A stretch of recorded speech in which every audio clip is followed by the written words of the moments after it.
பாட்டு நல்லா இருக்கு. என்ன படம்ப்பா? நீங்க நடிச்ச படம் தானே ஜனநாயகன். வினோத் எப்படி பாருக்குற?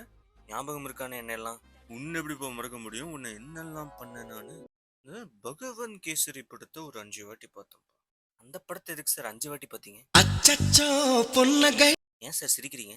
நீ என்ன பண்ணு, இந்த பகவன் கேசரியிலிருந்து ஒரு பாதியும் நீ பண்ண கதையிலிருந்து ஒரு மீதியும் மிக்ஸ் பண்ணி ஒரு கதை பண்ணிடு. எப்படி நல்லா இருக்கும்பா. சீக்கிரம் வேலைய ஆரம்பி. படத்துக்கு டைட்டில் டிசைட் பண்ணியாச்சப்பா? இன்னும் எதையும் யோசிக்கல சார்.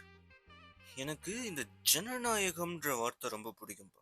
சார் ஜனநாயகம்லாம் டைட்டில் வைக்க முடியாது சார். ஜனநாயகம்ன்ற வார்த்தைக்கும் கதைக்கும் சம்பந்தமே இல்லை சார். ஓ, ஜனநாயகன் தளபதி வெற்றி கொண்டான் எப்படி இருக்கு? சார் எங்கேயாச்சும் எவனாச்சும் இப்படி பேர் வைப்பானா சார்? அப்படி யோசிச்சா நல்லா இருக்காது. தளபதி டி, வெற்றி வி, கொண்டான் கே, டிவி கே. இப்ப எப்படி இருக்கு? நல்லா இருக்கு சார்.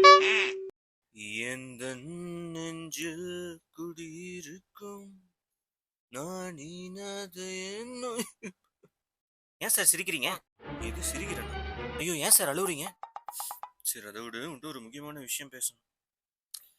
வில் ஸ்மித் நடிச்ச இந்த ஐ ரோபோட்னு ஒரு படம் பார்த்தப்பா. அதுல வில் ஸ்மித் வந்து இந்த ரோபோட்ஸ் கூடலாம் ஃபைட் பண்ற மாதிரி ஒரு சீக்வன்ஸ் இருக்கு. எனக்கு அதே மாதிரி ஒரு சீக்வன்ஸ் ஒன்று பண்ணணும்னு ஆசையா இருக்கு. இதான் லாஸ்ட் படம்னு சொன்னீங்க. அடுத்து சைஃபை ஃபிலிம் எதுவும் பண்ண போறீங்களா? குறும்பு. இந்த படத்துல தான் ஏதோ ஒரு சின்ன சீக்வன்ஸ் மட்டும் சும்மா அப்படியே ஆட் பண்ண முடியுமான்னு பாரு. சரி சார், ஏதாச்சும் பிளான் பண்ண முடியுமான்னு பார்க்குறேன். என்ன என்ன சொன்னாலும் சரின்றான். எதனாலதான் நண்பர் அஜித் இவங்க கூட கன்சிக்யூட்டிவா 3 படம் பண்ணாரும். என்னமோ நம்மள மாதிரி பெரிய பெரிய ஆக்டர்ஸ் கிட்ட எல்லாம் மாட்டிக்கிட்டு இன்னும் எத்தனை டைரக்டர்ஸ் அவங்க இண்டிவிஜுவாலிட்டி இறக்க போறாங்கன்னு தெரியல.